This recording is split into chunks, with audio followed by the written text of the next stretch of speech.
I couldn't feel my legs anymore. The cold had crept up past my thighs, wrapping around my body like iron chains.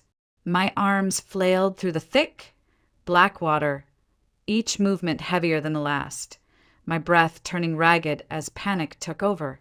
Somewhere above me, sunlight filtered weakly through the canopy of trees, but down here in the murky swamp, it was just me sinking. And then I saw him, Eric, standing at the edge of the marsh, just a few feet from solid ground.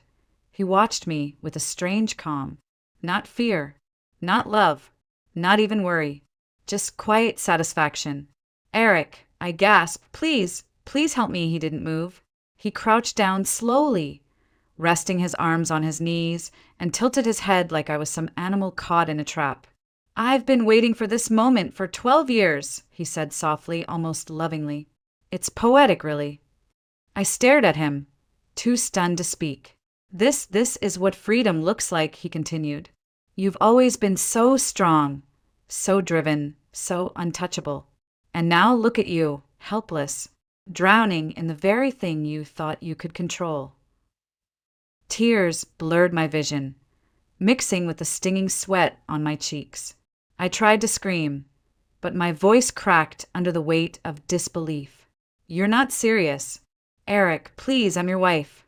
He smiled, a small, almost regretful smile. Not anymore. My body slipped lower, the mud sucking at my hips, cold seeping into my bones. I reached for a branch, but it broke in my hand. The surface was too slick, the water too thick. I was going under, and he was just standing there, letting it happen. You'll be declared missing, he murmured, more to himself than to me. They'll search, of course, for a while, but no one will think twice. You needed a break, you were stressed, overworked, and then gone. The perfect tragedy.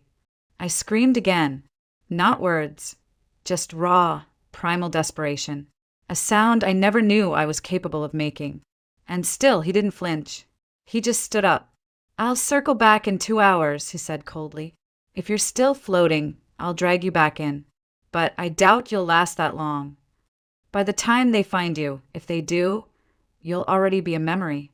He walked back into the trees, humming something light and cheerful, like he was strolling through a park. I was alone. The water was up to my chest now, and my muscles were trembling from the cold. I wasn't ready to die. Not like this. Not here. Not by his hand. I'll survive, I whispered through clenched teeth. And you'll regret this. But the words barely made it past my lips before the swamp swallowed them whole. 48 hours earlier. 2 days before I nearly drowned in that swamp, I woke up to the smell of fresh coffee and warm sunlight brushing against my face. For the first time in months, I had actually slept in. No alarms, no early calls from clients, no frantic to-do list playing in my head. Just soft sheets, silence, and that unmistakable scent of Colombian roast drifting in from the kitchen. Breakfast is ready, Eric called gently from down the hall. I made the omelet the way you like it. Extra spinach, no mushrooms. I smiled. He always remembered the smallest things. As I stretched beneath the covers, a wave of peace washed over me. The kind of peace that only comes after a hard-won victory. My company had just closed the biggest contract of our decade-long existence. We were now the exclusive cleaning provider for 3 major corporate buildings in downtown Charlotte. That single contract would triple our revenue in the next year. It still felt surreal. Just 10 years ago, Whitaker Commercial Cleaning was a side hustle I ran out of my studio apartment between night classes and weekend shifts. And now we were a regional powerhouse. Offices, warehouses, luxury condos, you name it, we handled it. And through it all, Eric had been there. Supportive, steady, never demanding more than I could give. That morning, as I sat at our marble-top kitchen island with a steaming cup of coffee in hand, I looked at my husband like I hadn't in a long time. His hair was still slightly tousled, glasses fogged from the steam of the pan, and he was humming a tune under his breath while plating our food. How did I get so lucky? I asked aloud, half to myself. He turned with a smirk. By being too stubborn to give up on me when I wore socks with sandals in college. I laughed. I knew you had potential even then. It wasn't just a joke. When we first got married, things were hard. Money was tight, our apartment was tiny, and the only thing we really had was love and a shared dream. I'd been pregnant when we walked down the aisle. Not planned, not easy.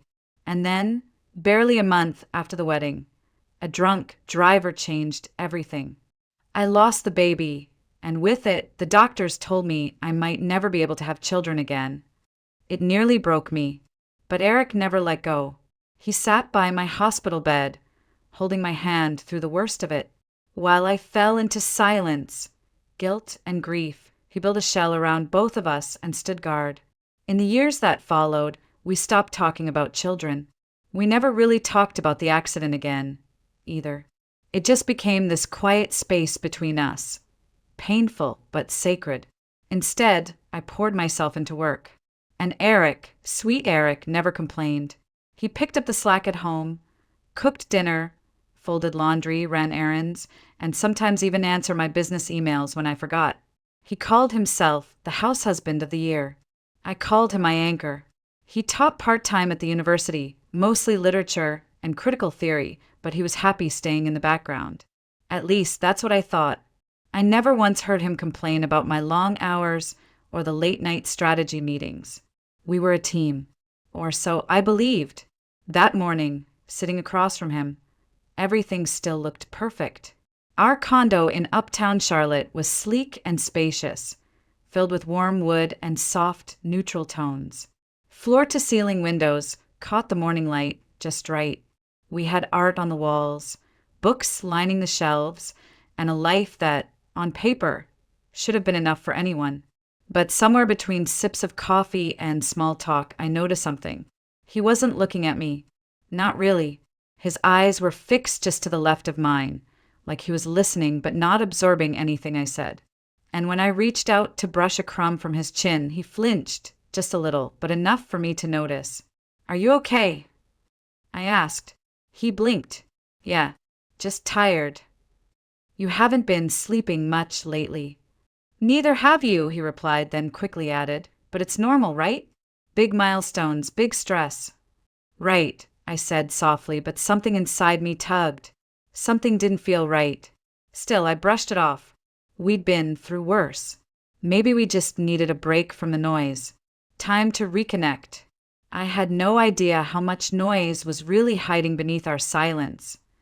That afternoon, I canceled 2 meetings and told Sophie to hold all calls. I wanted to spend the day with Eric. Just the two of us, no distractions, no business. It was something we hadn't done in a while, and honestly, I missed him. We took a walk along the Greenway Trail by the river, where the cherry blossoms had just begun to bloom. Couples passed us, holding hands, laughing. Kids zipped by on scooters, dogs chased tennis balls. It was peaceful, normal, but we didn't talk much. He was quiet, too quiet, and I kept filling the silence with small talk about work, new clients, how proud I was of the team, how we could maybe start looking into expanding into other cities. Every now and then he'd nod or hum in agreement, but his eyes, they weren't with me. Later, we sat on a bench overlooking the water, and I took a breath before asking the question that had been crawling under my skin for days. "Do you ever wish things had turned out differently?" He glanced at me. "What do you mean?" "Us. The baby. Everything." He was quiet for a long time. I watched a bird skim the surface of the water, circling for something it never caught. "I don't know," he said finally. "Sometimes. I guess." I didn't expect that answer. I don't even know what I had expected. A lie, maybe? A soft denial? He added, "But we made the best of it. Didn't we?" "Yeah," I whispered. "We did." I looked at him again, really looked, and for the first time in years, I saw a stranger sitting next to me. Same face, same voice, but something was missing. Or maybe something new had taken its place. There were little things I had overlooked. How he started locking his phone when he never used to. How he changed his passwords. Security reasons, he said. How he suddenly had meetings at odd hours, or said he was at the university when I knew there were no evening classes that day. And then there were the receipts I found crumpled in his coat pocket. Fancy restaurants we'd never been to together. Rideshare drop-offs that didn't match his usual route. I told myself it was probably something innocent. Maybe a friend's birthday dinner. Maybe he just didn't tell me because he thought I was too busy. But I knew better. The truth has a smell, like something left too long in the dark. And once you notice it, it clings to everything. I started watching him more closely after that. Not in a paranoid way, at least not at first. Just observing, listening to the way he phrased things, the stories that didn't quite line up, the way he smiled less when I walked into a room. It wasn't just that we were drifting apart. It was that I didn't know who I was drifting away from anymore. One evening, I came home early and found him sitting on the couch, staring blankly at the TV. He didn't hear me come in. "Eric," I said gently. He jumped, startled. "Oh, hey, you're home early. You okay?" "Yeah, just grading papers." There were no papers. I nodded and kissed his forehead like nothing was wrong. But in that moment, something inside me cracked. The kind of crack you don't hear, but you feel it. Deep, low, final. That night, I lay awake beside him, staring at the ceiling. I didn't cry. I didn't even feel angry. I just felt hollow. And that, more than anything, terrified me. Because I used to feel everything with him. Safety, comfort, trust. Now all I felt was distance. I used to believe that evil had a certain look to it. A glint in the eyes, a sharpness in the smile. A way of walking into a room like it already owned your soul. But Madison Clark didn't look like that. She looked like a kid. 19, barely legal, with oversized sweaters and glossy lips. The kind of girl who asked 100 innocent questions in a voice so soft you had to lean in just to hear it. The kind of girl who made you want to protect her. Or, in Eric's case, save her. I didn't know her name yet. Not then. But somewhere across town, while I was staring at the man I had loved for 12 years, wondering where he had gone, she was staring at the same man, planning how to keep him. Madison wasn't stupid. Not by a long shot. She didn't come to Charlotte for the scenery. She came for a man with money. That was the plan. She had an aunt here, barely. Someone who let her crash for a semester while she enrolled in a local college and began scouting. She wasn't even looking for someone young. In fact, she preferred older, established, the kind of man who'd confuse her helplessness for charm. And Eric Whitaker, with his tired eyes and empty marriage, was perfect.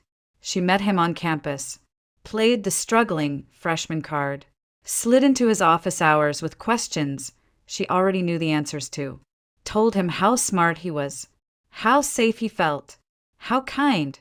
She never called him professor, only Eric. By the time she showed up in a sundress that didn't belong on a campus, he was already in too deep. And when she whispered, "I don't feel safe walking home alone," he didn't walk her home. He drove her. The first time they kissed, he apologized. She didn't. She giggled and said, "I was hoping you would." From that moment on, he was hers. He thought he was in control, that he was the one sneaking around, the one making choices. But Madison had a playbook. She kept it behind those baby blue eyes and sugar-sweet smiles. She was a chess player, and Eric was a pawn with a pension plan. I would later learn that within a few months, he'd rented her an apartment in a new high-rise downtown, just a few blocks from ours, bought her a car, paid for her spring break trip to Miami. She called him Pookie. He called her Mads. She told him she couldn't imagine being with anyone else, and then told her best friend that he was old but useful. And then she pulled her trump card. One night, while I was up late reviewing contracts, she texted Eric a picture of a positive pregnancy test and wrote, "I think we need to talk." He drove over immediately. They didn't talk. He cried. She comforted him. She told him she was scared too, that she didn't want to break up his marriage, but the baby, well, he had a choice to make. Be the man she believed he could be, or go back to being someone's shadow. He believed her. Of course he did, because she knew exactly what to say. Because men like Eric don't cheat because they want someone else. They cheat because they want to be someone else. Someone new, someone needed, someone chosen. And Madison made him feel like he mattered more than he ever had with me. A week later, he bought her a second-hand crib and started Googling names. She suggested Annabelle, said it was sweet and classic. He didn't even flinch. Meanwhile, at home, he held my hand like everything was fine. Told me we should take a trip. Just the two of us. Said he missed me, and maybe part of him did. But another part was already gone. The part that bought prenatal vitamins and made secret doctor appointments, all for a child that didn't exist. Because Madison wasn't pregnant. She never was. That second pink line, bought online. $10 for a pack of fake tests designed to trap men like Eric. She didn't want a baby. She wanted an empire. And Eric, well, Eric was too blinded by fantasy to see the rope tightening around his neck. It started like a gift. "I think you need a break," Eric said one evening, his voice gentle as he rubbed my shoulders. "You've been going nonstop. Let's get away for a few days. Somewhere quiet. Somewhere with no phones." I remember leaning back into him, eyes closed, grateful. God, yes. That actually sounds perfect. I thought it was love. I thought he missed me. That night, I asked Sophie to look into options.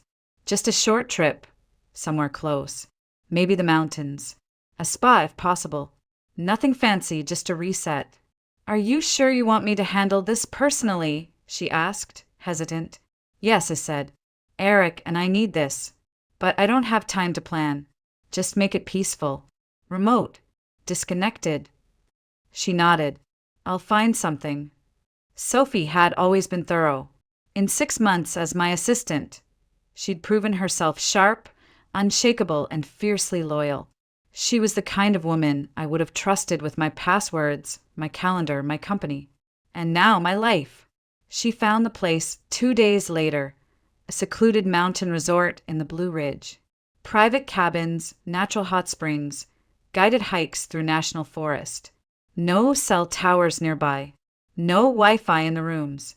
Just nature. Exactly what Eric wanted. I didn't know that he'd already seen the brochure, that he'd picked it weeks before and quietly dropped hints until Sophie found it on her own. I didn't know he'd been feeding her phrases to use. Perfect for disconnecting, very exclusive, far from town. And I definitely didn't know he'd already requested the exact cabin, number 16, the one closest to the marshland trail. The brochure didn't mention the marsh, just a scenic overlook, a thermal pool, a winding path that dipped behind the property, a quiet, unlit stretch of forest. But he knew. Of course he knew. He'd grown up in Asheville, spent summers hiking those mountains. He'd once told me he could get lost in those woods for days and never need a map. I thought it was charming. Now, I wonder how long he'd been planning to use that knowledge for something else. Sophie booked everything, confirmed the dates, even arranged for the company to run on autopilot while I was away. She smiled as she handed me the itinerary.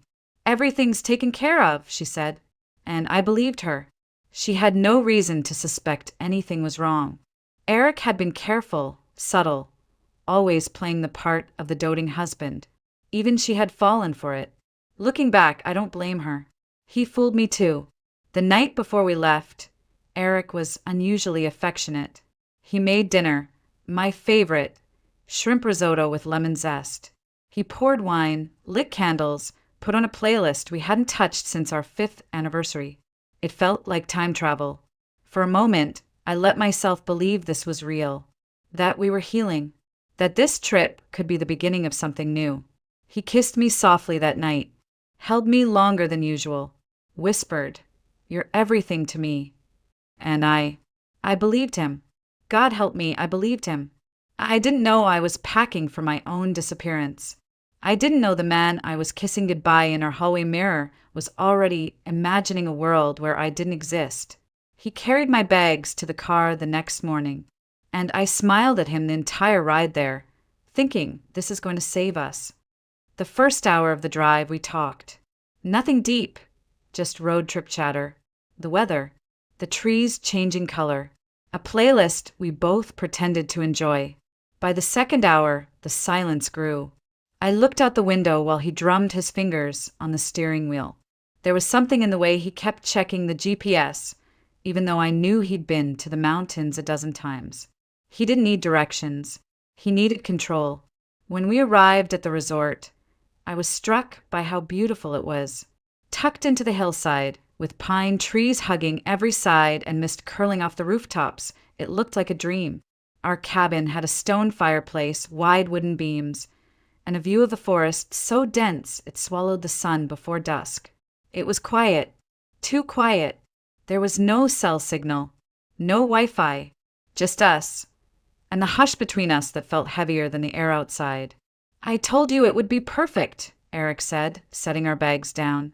"No distractions. Just us." "Yeah," I replied, forcing a smile. "Just us." The first night he was kind, attentive even. He made cocoa from scratch, played cards by the fire, read me a passage from his book.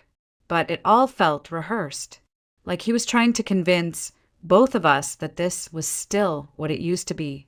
I went to bed early, hoping the morning would feel different. It didn't. The next day, he planned everything. "We've got a nature hike at 10, thermal spring therapy at noon, massage appointments at 3, and dinner with the host at 7, he rattled off, handing me a schedule like it was a corporate retreat. "Can we just rest?" I asked. He hesitated. "I thought you'd want to make the most of it." I nodded, but my chest tightened. There was no room to breathe. No room to be alone with him without filling the air with structured noise. He was avoiding something, avoiding me. I tried to brush it off. We hiked. We soaked in mineral water. We smiled for strangers. He even kissed me on the forehead in front of the couple in the next cabin, like we were still newlyweds. But that night, as I stepped out onto the deck in my robe, the stars overhead felt colder than I remembered. I turned to look at him through the glass door. He was staring at me, but not with love, with calculation, like he was measuring something. The next morning, I woke up before him. I needed air, space, still in my thermal leggings and fleece jacket. I slipped on my boots, scribbled a note, just taking a short walk, and stepped into the woods behind the cabin. The trail was quiet, a soft crunch beneath my feet. The smell of pine was thick, grounding, familiar. I didn't take my phone. What was the point? It wouldn't work here anyway. I just wanted 20 minutes alone. I didn't realize how far I'd gone until I heard the ground change beneath me. It squelched. Wet. Spongy. I paused, confused. The trail had vanished, replaced by patches of moss and mud. When I turned back, I realized I couldn't see the cabin anymore, just trees. My pulse quickened. I wasn't lost, not yet, but I was definitely off course. And then I saw him, Eric. He stepped out from behind a tree, like he'd been following me. "Hey," I said, startled. "What are you doing out here?" He smiled. "I figured you'd get curious. This place, it's peaceful, isn't it?" Something in his tone made the hair on my neck rise. He stepped closer. "Come on," he said, nodding deeper into the woods. "There's a little overlook down this way. I used to come here as a kid." "I think I've gone far enough," I said, forcing a laugh. "You sure?" he asked. "It's not every day we get to be completely alone." And the way he said alone, it wasn't tender. It wasn't loving. It was final. A breeze rustled the trees behind us, and for a second, I heard nothing but the sound of water lapping somewhere ahead. Not a stream. Something wider. Still. Something like a swamp. I took a step back. Eric tilted his head, watching me. "Don't you trust me?" I opened my mouth to answer, but nothing came out, because for the first time in 12 years, I knew the truth. No, I didn't trust him. Not anymore. By the time I realized how far I'd wandered, it was too late. The ground had shifted beneath me, softening with each step until my boot sank halfway into the muck. I tried to pull back, but the mud held fast, like it had been waiting for me all along. I slipped, one leg in, then the other. Cold water climbed past my calves, then my knees, then my thighs. The more I struggled, the deeper I sank. My breathing turned frantic, my hands clawing at roots, branches, anything. I screamed his name. Eric! No answer. He was there, I knew he was there.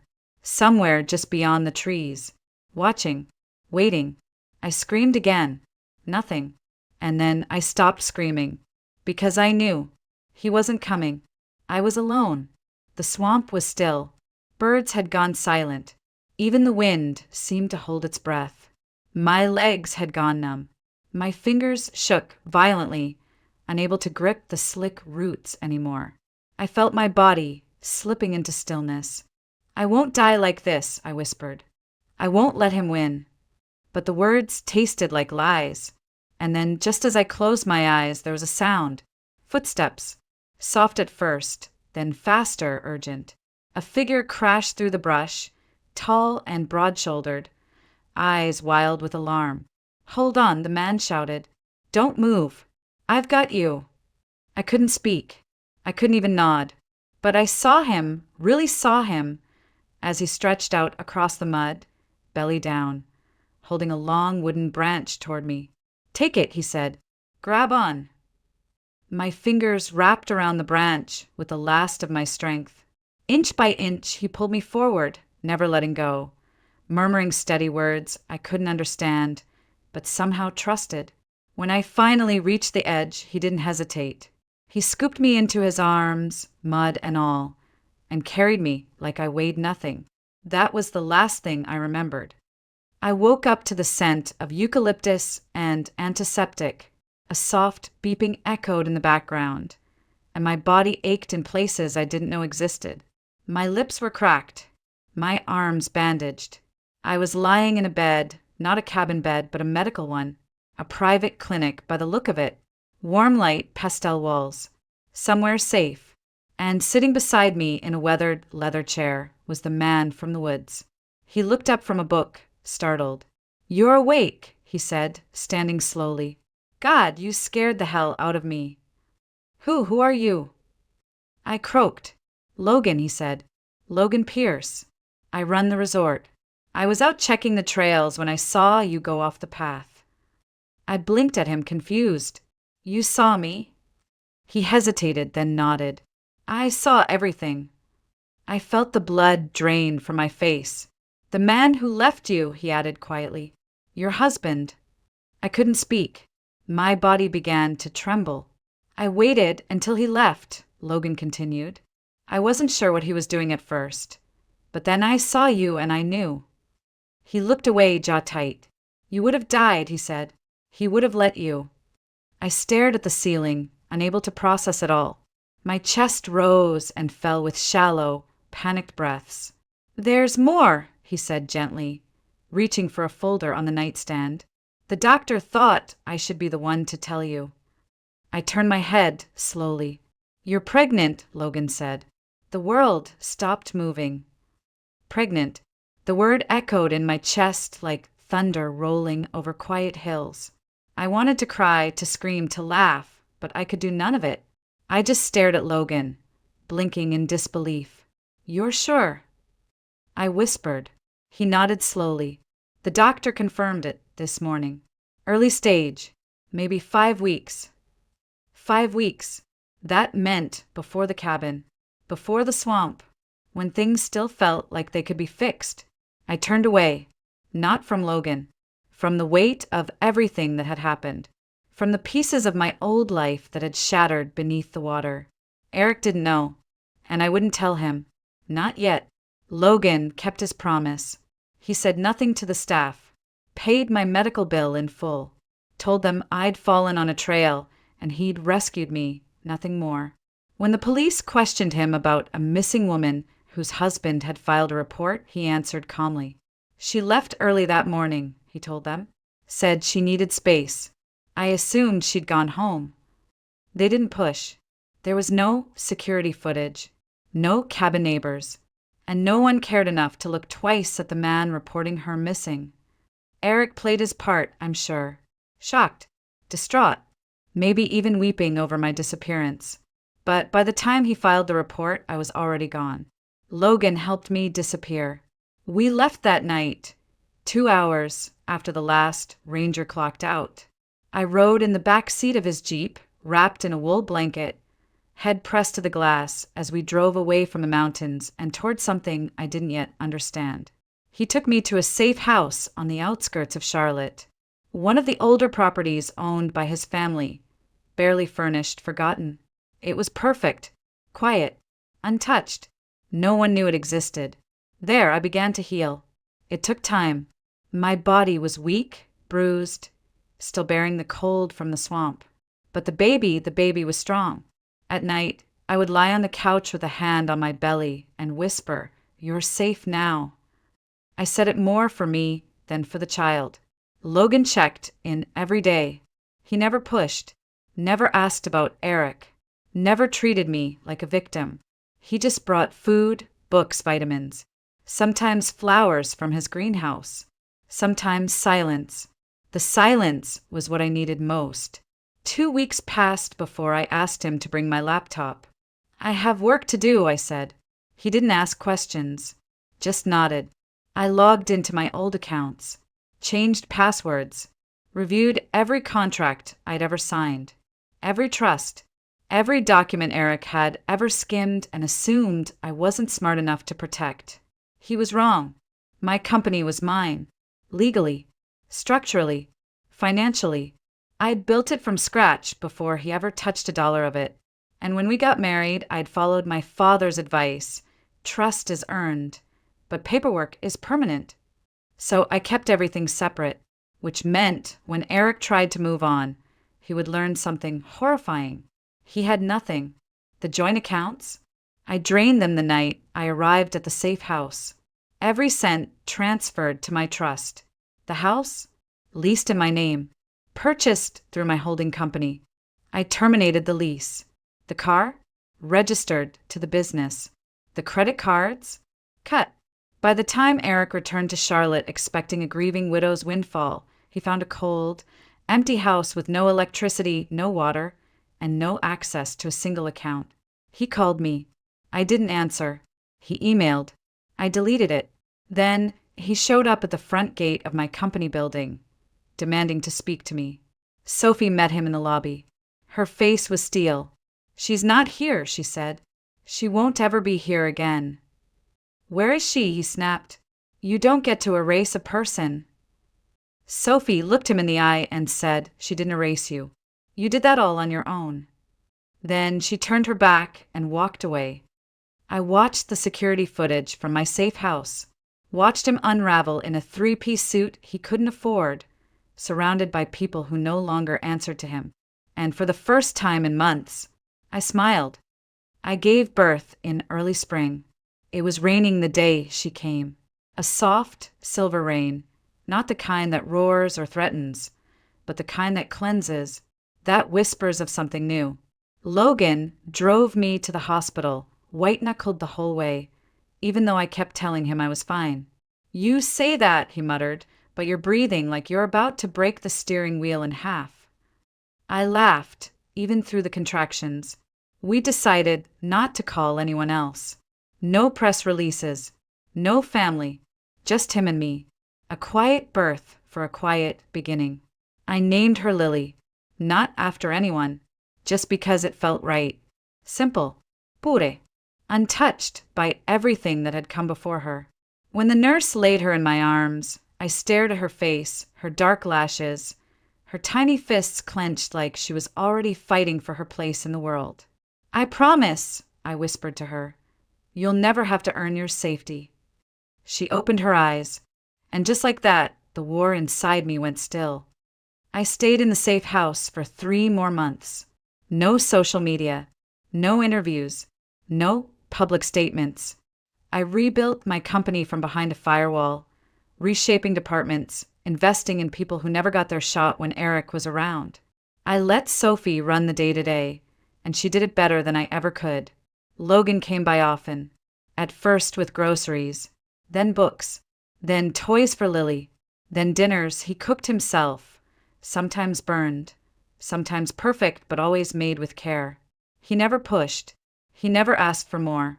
But I saw it in the way he held Lily like she was the most fragile thing he'd ever touched. In the way he looked at me like I hadn't broken, but bent and returned stronger. One evening, as the sunset painted the windows gold, I asked him, "Do you ever regret saving me?" He turned from the stove, brow furrowed. "What kind of question is that?" "I mean, it would have been easier. If you hadn't been there, you wouldn't have had to lie, to cover for me, to carry all this." He stepped closer, wiping his hands on a towel. "If I hadn't been there," he said softly, "the world would have lost something it didn't even know it needed." I blinked. He looked down at Lily, asleep in my arms. "And I would have never met her," he added, brushing her tiny forehead with a reverent touch. "Or you." I didn't say anything. But that night, when he held me for the first time, it wasn't desperate. It wasn't passionate. It was quiet, real. Two people who had lost too much, now finally choosing each other, not because they had to, but because they could. A year later, I stood in front of a crowd at a women's leadership summit. I told them my story. Not the details, not the swamp or the betrayal or the man who tried to erase me, but the truth underneath it all. "I almost disappeared," I said, "not because I was weak, but because I trusted the wrong silence." They nodded. Some cried. And when I walked off stage, Logan was waiting with Lily in his arms. She clapped. He smiled. And I finally truly felt free. Because revenge isn't always loud. Sometimes it's simply living. Living better. Living brighter. Living without fear. And never ever looking back.